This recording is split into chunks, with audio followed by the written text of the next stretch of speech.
No, I look like a girl. No. Yo, no. Oh, this makes me nervous. Last time I did this, I did cornrows, and I look like a thumb. I look like a fucking thumb. No.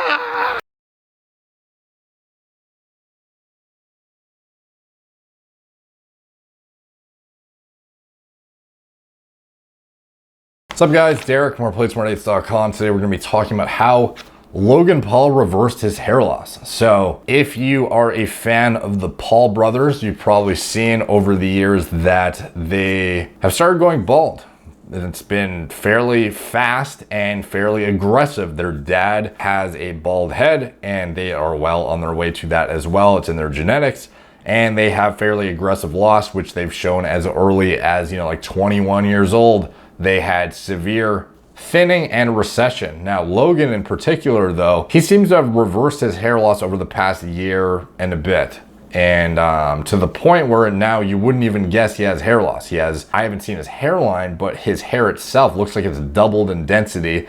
And it looks pretty fucking good, to be honest. Now, what he did in particular, the reason I noticed this is because I do watch some of their podcasts here and there, the Impulsive podcast. And, I saw the first episode and I noticed his hair was it's not like you could tell he was still well on his way to going bald. And he was doing, he has a hairstyle that is in a way to hide his receding hairline. He's not, secretive about that. He's actually very open about it. So I don't think he would even give a shit if somebody talked about this, because he's very, very open about it, and I commend him for that. He's talked about many times how in his vlogs and stuff, how his dad gave him a shitty genetics and a shitty hairline, blah blah blah, and him and his brother are fucked because of their dad basically.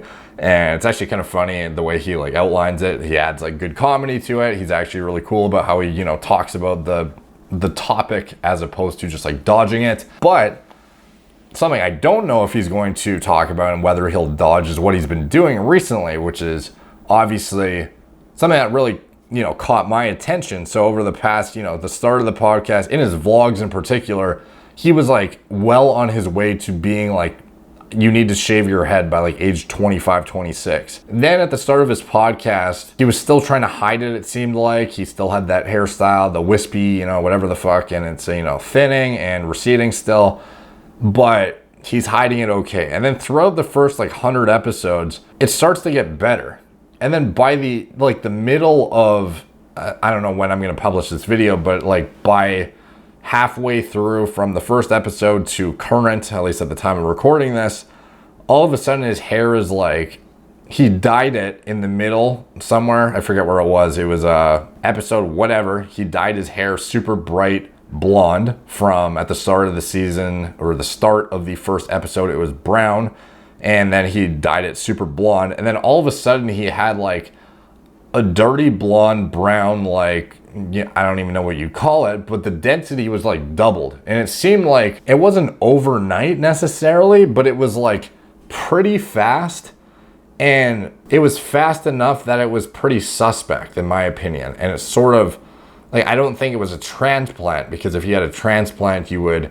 I'm actually not very well versed in how transplants, the timeline essentially, but my educated guess would be that he wouldn't have been able to get a transplant in between episodes of Impulsive.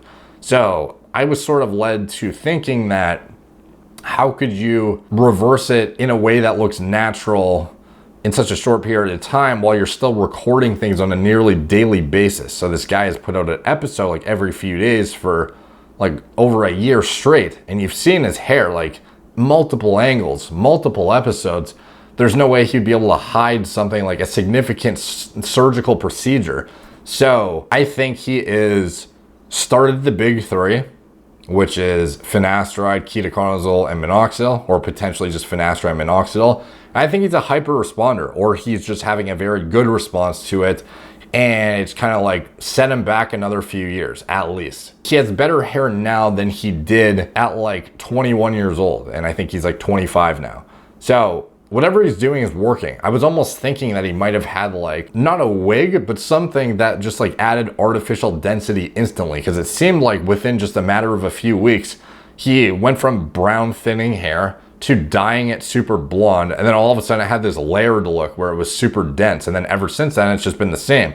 So you know, it could just be that he started the medication and he had a very good response and he didn't have like a brutal shedding phase from the minoxidil. Or perhaps at the start of the recording impulsive, he was starting the minoxidil and he had this brutal shed, so that's why he was showing signs of thinning despite being on the finasteride already.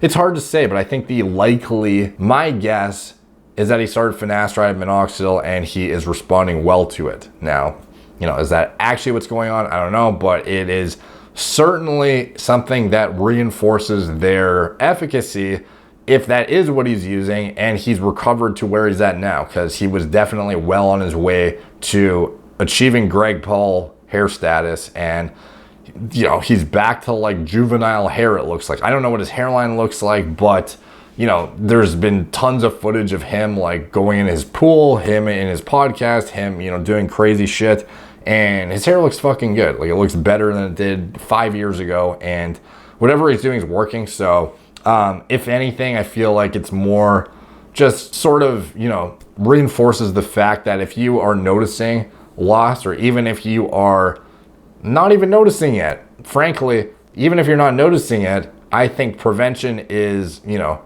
what is the saying? An ounce of prevention is worth an ounce of cure, or something like that. Like, the reality is it's way easier to prevent loss than it is to reverse it. So getting on top of it before it gets to a point that you're having to play catch up is ideal. And, you know, frankly, whatever he's doing, I'm sure he probably wishes he did it earlier, because his hair looks damn good. And most people, if they are side effect free from their regimens, are going to wish they started earlier than they did. And I certainly fall into that camp. So anyways, take from that what you will. Thank you guys for watching. Please like, subscribe. If you want to get more, you know, see more content about deep dives into the pharmacology behind, you know, cutting edge hair loss treatments, me literally injecting myself with experimental compounds and putting random shit on my head, subscribe, follow me on Instagram at moreplates_more_dates, Facebook, Snapchat, BitChute, Twitter, TikTok, Apple Podcasts, wherever I am. Subscribe to the mailing list too if you want to get the articles when they go live. They are far more elaborate, deep dives into hair loss prevention and pharmacology, and have hyperlinks to all the clinical studies I reference in those articles for you, set up so you can actually delve into them further yourself for your own personal research, and you will not get sent those articles otherwise if you don't sign up. So a lot of incentive to do that. So thank you guys for watching. Talk to you soon.